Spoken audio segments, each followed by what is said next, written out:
in Houston. Astros, Mariners open up the ALDS Tuesday afternoon, 2:37 first pitch in Game 1. Justin Verlander, Logan Gilbert are the two starters for the Astros. But before we dig into that, Des, let's get into a wild card recap. The Mets all over themselves. The Phillies advance.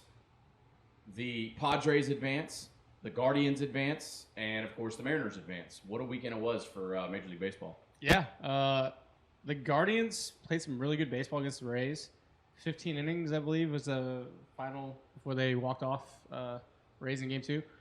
The Mets just utterly collapsing after the most biggest collapse in sports history, maybe. I don't know. Cohen paid like $300 billion for that. And then the other side, I mean, I think we all said last week that the Cardinals had some blood magic, and the Phillies just went out. The Phillies were dead in the water Game 1, put up a 6 spot, and then all of a sudden it was just knees were shaking, Cardinals on the ropes, and the Phillies landed a knockout punch, which kind of surprised me a bit. Yeah. And obviously, we'll get into the Seattle Blue Jays. Yes. Speaking of the Mets, they're the first team to win over 100 games and not make the division series since the division series was implemented in 1995. Since 95, the ALDS or the NL and ALDS has been around, and not one team that's won over 100 games hasn't advanced until the Mets. Max Scherzer got shelled, gave up a couple of bombs. Josh Bell hit a freaking Apo Taco that was a tank. I mean, he looked like a shell of himself. Like something clearly isn't right health-wise. You can bring all the tenacity and everything you want, and then you get out on the mound and then you do that. I mean, it sucks for him and the Mets, but my goodness, he got raked. I think shout out to Josh Bell because he got traded. He was in the Soto trade, right? He sucked. Yeah. He will tell you he sucked. And then the playoffs, the lights turn on, and he does that. He has a pretty damn good series. Then you had Trent Grisham, who was just Willie Mays in center field. I mean, absolutely. I don't know what the Mets did to piss him off. He took over that series. I don't know. It's just you paid a lot of money. And the New York fans let Bassett know too. I didn't think Bassett threw batted for a Game 3 starter. You knew what you were getting with him. Right. You know, I think he went 4, maybe 5 innings, but he gave up those 3 runs. You just gotta score runs. And Joe Musgrove, he had a few Houston comments. And I think the cool thing is the power of the internet. His ears were all glazed up a bit, and all of his lights, and the internet is on fire about it. He's absolutely shoving. His RPMs are up over 100 points than his league average. And they stopped the game to check his ears. I thought that was so funny. But all in all, pretty good series. Padres, Dodgers now. Obviously, Cleveland's going to go to New York. Cleveland's going to win that series. Yeah, Cleveland, I'm telling you. We talked about it. They are playing with that fuck you mentality of like, we're just here, fuck you. Shane Bieber dominated in his Game 1. I mean, we did the Q&A last week on our last episode, and one of the questions is who was like one of our dark horses, and I said the Guardians, and we talked about them briefly, us three, and the thing that we kept saying was their pitching. And Clase on the backside, that guy, I mean, my God, dude. If you were to like take him and put him in a time machine and just went back to 1985, you're talking of everyone would be like, this guy's an alien. Yeah. And if you kept going back all the way to like Babe Ruth, they'd just be like, Babe Ruth sucks. This guy's our god. This guy's our Superman. The guy throws 101, 102 cutters. Yeah, this is not like when Chapman came up. Not when Chapman was with the Reds and he was like one of the first people to consistently throw over 100 as a closer. This guy, his ball moves across the plate, like 18 inches at 102. It's like ridiculous. Mariano Rivera, but add like 9 miles an hour to his cutter. Yes. Like Mariano Rivera topped out at like 93 with his disgusting cutter. Everyone knew it was coming and still couldn't hit it. Now add more. Add 9 to 10 miles per hour. I am pumped for Miles Straw's first game back in New York after he climbed the fence the last time he was there. Add that in there. You know New York fans are gonna be wearing Miles out, and Miles is gonna chirp back too. Miles chirps. What's gonna be who's gonna be the more toxic fan base in the playoffs? Is it gonna be the Yankees or is it gonna be the Dodgers? Because you know the Dodgers and Padres hate each other. Fan base, those two, like, I will see random stuff that I read throughout the day, especially here lately since playoff baseball is here, and Dodgers fans will go at Padres fans about nothing, and then Padres fans will go at Dodger fans about nothing. Now they have to play each other in a 5-game series, and the Padres are playing well. Like, those two are going to beat the shit out of each other. That's going to be one of the most electric series. Yeah.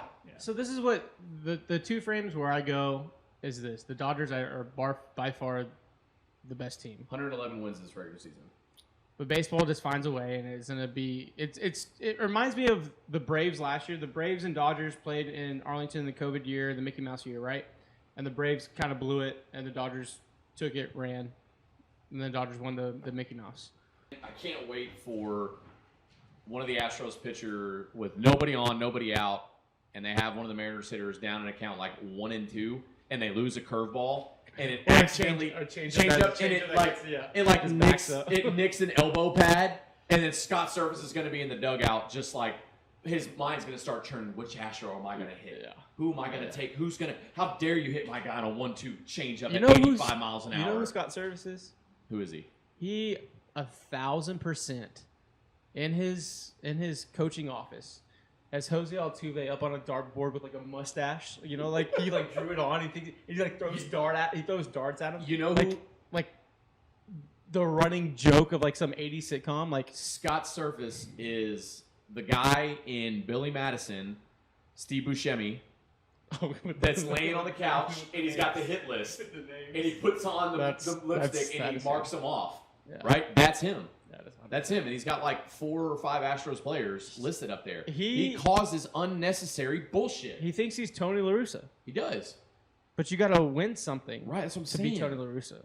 Like, dude, you've done a good job in Seattle. Don't get me wrong. They were a laughingstock a couple of years ago. Now they're pretty damn good. But like, dude, win something. But also, first. do you think they're winning? I think they're winning almost to like spite him. Like it's almost like a rallying call. Like our coach is an asshole. I've had plenty of coaches that were assholes, and you know what? I love the assistant coach. I didn't like the asshole. Maybe that's his role. Like, I'm just an asshole. My assistant coaches are going to be the ones that love on the guys. I'm just going to be a straight dick. Yeah. But he's also just an asshole in general to everything else. So if he wants to hit Houston Astro players, I mean, like, we've seen this team make that hurt. Like, you just don't give the Astros free OBP because they cash in. So I wouldn't be surprised if it gets a little chippy. Oh, especially if they're down. Yeah. If they're down. We saw it last year. I mean, with Tony La Russa. They're getting their shit pushed in. You thought Kendall Graveman's headhunting. Abreu, right? Yeah. And causing a scene. Like that, like if producer Josh were to get that scene and then superimpose Scott Servais running out instead of La Russa, I'd be like, I believe that. Yeah. 100% believe like that. Happened. 100% would happen. Yeah. So, I can see him making it about himself. Yeah. So prediction time. Yeah, I think it's Astros in 4. Too much depth in the bullpen. Too much October experience. I think the lineup does what it has to do.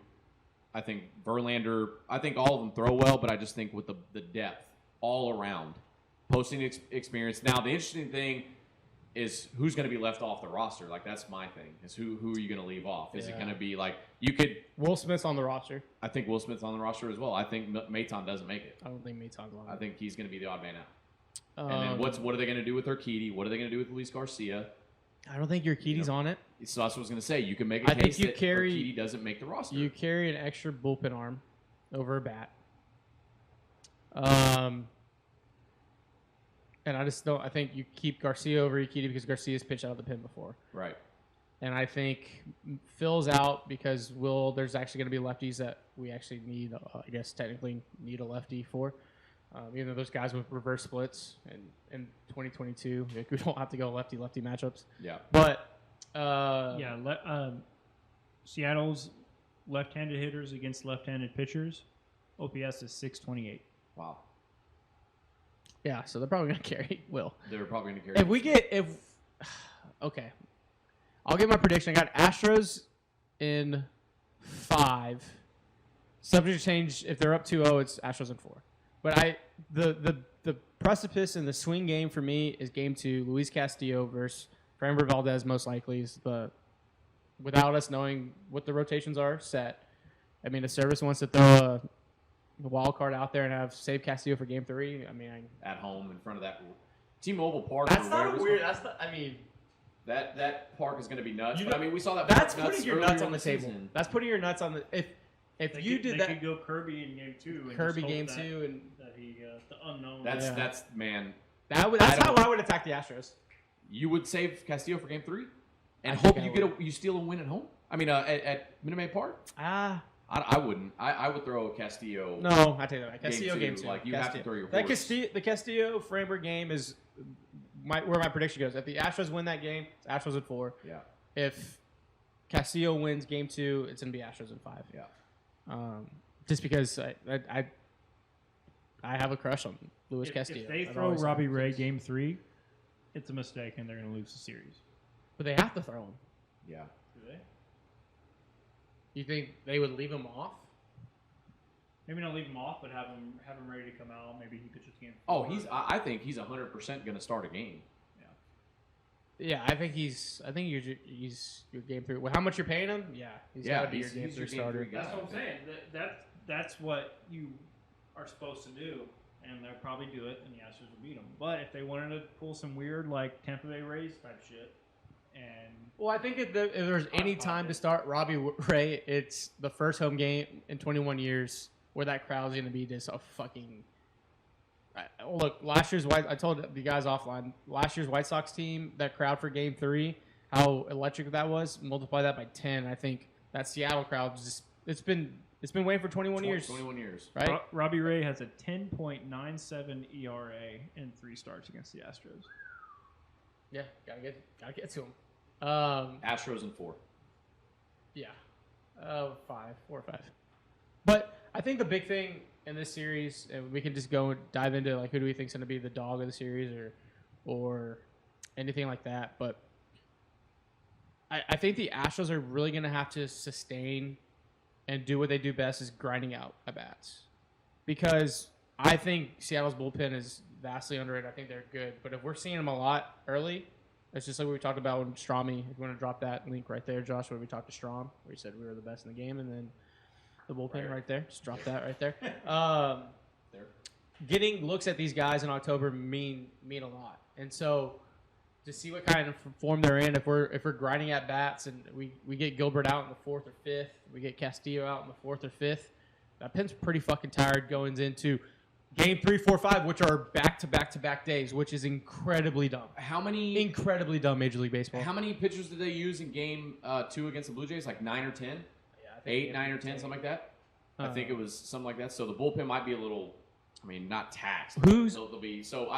The familiarity with the Astros and Mariners being in the AL West and playing each other a lot this season, I think advantage Astros, an advantage lineup. They use 1, 2, 3, 4, 5, 6, 7, 8 pitchers. 8 pitchers, yeah. So they'll be. What? That was on Saturday. Yeah, so they'll have 2 days. They'll be fine. Who's your batter to watch for? For the Astros, like who's going to be like the X Factor type thing? Kyle Tucker. Yeah, we can do that. I'm a little interested in, not little, but I'm interested in to see how the lineup is constructed. Do you have, obviously you're going to have Altuve as your leadoff. Now who do you have in your 2-hole? Do you have Bregman? Do you have Pena, who hits 3, who hits 4? Pena's got like a 900 OPS or something like that in the 2-hole. But then again, you look at Bregman's ability to walk, sets the table for Jordan and Tucker, your big RBI guys behind you. But then again, there's also the say of if you hit Jordan 3rd and Kyle Tucker 4th, then you have back-to-back lefties. So then you could perhaps late in games see lefty on lefty, which obviously you don't want. But Seattle is very right-handed heavy. Dominant, which I understand. So then do you have Jeremy Pena? That's actually it's probably if the offense. I want to see how Jeremy Pena does when the lights are the brightest. Like if Jeremy's that's such a cliche saying, but we're gonna find out what Jeremy Pena is made of. He hit well this season. Then he went through a slump. Everyone was throwing him sliders. The book was out on him. Made some adjustments. Hit well down the stretch. How is he going to play in October? Seattle doesn't have a single left-handed reliever. Okay, well then, actually, so it doesn't matter if you have Robbie Ray and Marco Gonzalez are their only lefties Yeah. And he'll probably be your guy if you're up or a lot or down a lot. Gonzalez is going to come out of there. Yeah. And then another thing is, you can't, but you don't want to play Jordan in the outfield because if something happens where you need a late game defensive substitution to get your best defense out there, then you lose his at bat. So you got to DH him. So who plays left field? I think he's starting in left field, dog. I mean, yeah, Minute Maid Park, I fully expect that. Minute Maid Park. But I'm saying going into in Seattle, like that makes like Might be Diaz. right. It would be Diaz. It has to be Diaz, right? Yeah. So then who plays center field? Chaz McCormick, right? Chaz is going to be the center, guy. I think every And then game. defensive replacement will probably be Jake Myers. Yeah, Chaz will move to left. Chaz will left, Jake to center. Yeah. So So, that's another thing. How I think many to games does he DH maximize the lineup, I love having Altuve, Bregman, Jordan, Tucker. Yeah. But opinion, the dual opinion is just 275 to 300 guy this series. That maximizes the lineup pretty damn good. So I think my batter to watch for is going to be Jose Altuve. We talked about last week. When he goes, we go. He's capable of sending a message at any point, hitting a ball. Like the guy just, when the lights are the brightest, he just comes through. And so that's a guy I think Seattle is going to try to attack, try to bust him in, get him off the plate, get him uncomfortable. That's what I would do if I was pitching against the Astros. I'm like, look, we hit a few guys, we're going inside. Yeah. Like that's, and they make us pay. But I think the big thing about this team, and we've said it a million times, is all the veteran at bats. So those mean something in October. Yeah, all the postseason experience. And honestly, like as a fan of baseball, that crowd in Seattle for Game 3 is going to just be electric. Yeah. But it's nothing they haven't heard in Boston or in New York. Like They've gone through way worse. New York, I'm giving you roses right here. You've been way louder and harder to us in October than I think Seattle's going to be. Yeah. And they've heard it. So you got Astros what? 4-5. Okay. This is game two. Game 2 is a swing game in my mind. Okay. Josh? Real quick before I give my prediction, I think the X factor is 100% going to be Kyle Tucker. Being a lefty, facing Castillo, facing all the righties. all these righties. In the regular season, 2022, he struggled. He had a 597 OPS against the Mariners in the regular season.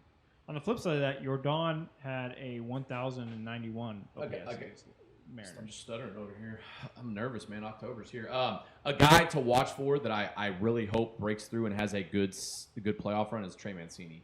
Struggled, man. I would be surprised. I think he hits a big home run. I would be surprised if Trey got more than A couple of at-bats. I think he's a five pinch, at-bats. he's a pinch hit, late game pinch hitter. Late game. I think Christian Vasquez gets more at bats than The Trey Mancini? Mancini. Yeah, I can see that. Possibly. Yep. Stros in 4. Okay. Win game 1. Possibly lose game 2. But win game 3 and 4. I like it. Who do you have to own game 4? For the Astros? I don't know. Either Javi or JV. What? JV? Game Game 4? I mean, we're so deep. You can go for the throat in game 4 and still have Valdez, still have Javier. But I don't like giving a team another win. Mm-mm.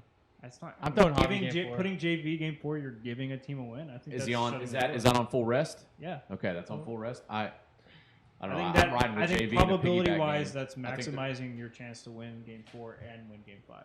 I got it last year with Lance, and because I think you at that point last year you only knew what you had in Lance. Respectfully to everyone else, like, hey, I know I gotta press it right here.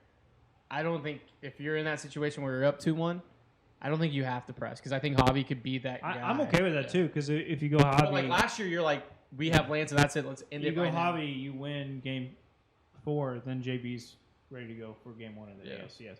So I get that too. I'm okay with either one, but I think either way, either option is going to be better than their game 4 starter. So I think we Stros take in that 4. one. That's a good take. When we get it to 4, and that's why I wish the series was 7. Like That's why when Castillo pitches for them, that's the only time I see them winning. And so they might win game 2. That's it. We'll see. We'll see. We'll be there. Game 1, Tuesday, 2:37 p.m. First pitch. It's going to be wild. Stay tuned to all of our coverage. I mean, We'll do a pod. lot We'll do a of stuff. pod on Friday. Yep. Yeah. We'll be out there tomorrow interviewing fine folks. If you see us around the stadium, come talk to the microphone. We'll be asking a bunch of questions. And don't touch the microphone like as don't much as touch Dez does. Dez. Oh, sorry. Don't touch him. Yeah, don't touch me. Yeah, we'll see y'all there around the stadium tomorrow. You want to Yeah, you want to break us Break us out. Take Break us down, dude. Break us down. Come on, dude. Break us down one time. Thank you for listening to Beyond the Diamond podcast here on the Apollo Podcast Network. We'll see you later. I'm Ryan Lima. Peace. Peace. Love you guys.